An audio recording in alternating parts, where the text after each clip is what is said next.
Alors, c'est un livre un peu étonnant que je vais vous présenter, là, Le banquier anarchiste de Fernando Pessoa. Il a été écrit en 1922 par Fernando Pessoa, un auteur portugais assez célèbre.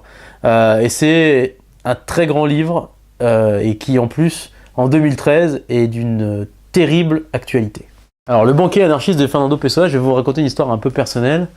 C'est un copain qui m'a dit, alors qu'on discutait lorsque j'avais 22 ans finalement de ce que c'était la politique, de est-ce qu'il fallait être de gauche, de droite, du centre, enfin peu importe. Et il m'a dit, tu devrais lire ce bouquin de Fernando Pessoa, Le banquier anarchiste, ça va te parler.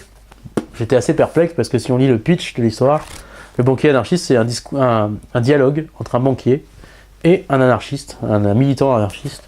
Et le banquier essaye de démontrer à l'anarchiste que finalement le vrai anarchiste c'est lui, le banquier. Par certains traits, le banquier ressemble à Alain Minc, ça va vous dire quelque chose, ça va vous situer un peu le personnage. Et donc c'est le dialogue entre ces deux personnages, c'est l'histoire de ce livre, c'est ce dialogue entre cet anarchiste idéaliste qui ressemble un peu par moments au Hugo des Mains Sales de Sartre, et le banquier qui ressemble un peu à Oderer des Mains Sales de Sartre, quoi. En gros, est-ce qu'il faut mettre les mains dans le cambouis pour résoudre les problèmes, ou est-ce qu'au contraire il faut rester idéaliste et ne jamais mettre les mains dans le cambouis? Et finalement, ce texte, c'est tout ça. C'est qu'est-ce que l'anarchisme, qu'est-ce que l'action politique, qu'est-ce que la réflexion autour du rôle de l'argent dans notre vie.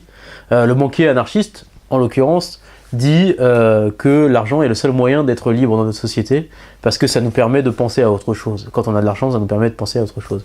L'anarchiste ne peut pas entendre ça, et c'est un débat dialectique entre les deux, passionnant. C'est pas du tout théorique, c'est très simple, avec des mots très très simples. Moi j'en parle avec des mots plein théoriques, mais c'est pas du tout comme ça. C'est un dialogue très simple entre les deux, et c'est virevoltant, vraiment virevoltant.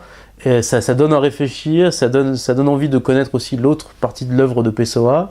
Et en fait, il y a deux lectures en plus. C'est ça qui est amusant, c'est qu'il y a une lecture qu'on peut dire peut-être optimiste, quoi. C'est-à-dire que finalement, à la fin, c'est la pureté qui gagne et que l'anarchiste finalement remporte le débat dialectique. Et une autre lecture qui est peut-être pessimiste mais en même temps assez gaie, c'est que si le banquier remporte le duel, c'est malgré tout une peinture assez sombre des idéaux d'ultralibéralisme poussés à outrance. C'est un bouquin vraiment extraordinaire.